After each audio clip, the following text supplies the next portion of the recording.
اقتربت الساعة وانشق القمر وإن يروا آية يعرضوا ويقولوا سحر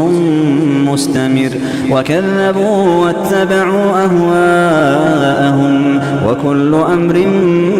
مستقر ولقد جاءهم من الأنباء ما فيه مزدجر حكمة بالغة فما تغني النذر فتول عنهم يوم يدعو الداع إلى شيء نكر خش عن أبصارهم يخرجون من الأجداث كأنهم جراد منتشر مهطعين إلى الداع يقول الكافرون هذا يوم عسر كذبت قبلهم قوم نوح فكذبوا عبدنا وقالوا مجنون وازدجر فدعا ربه أني مغلوب فانتصر ففتحنا أبواب السماء بماء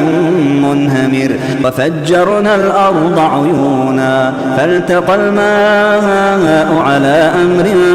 قد قدر وحملناه على ذات ألواح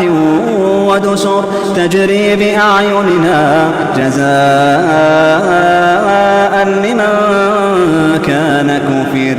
ولقد تركناها آية فهل من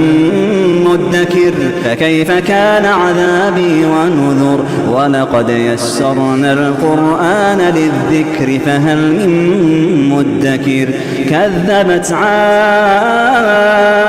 فكيف كان عذابي ونذر إنا أرسلنا عليهم ريحا صرصرا في يوم نحس مستمر تنزع الناس كأنهم أعجاز نخل منقعر فكيف كان عذابي ونذر ولقد يسرنا القرآن للذكر فهل من مدكر كذبت ثمود بالنذر فقالوا أبشرا منا واحدا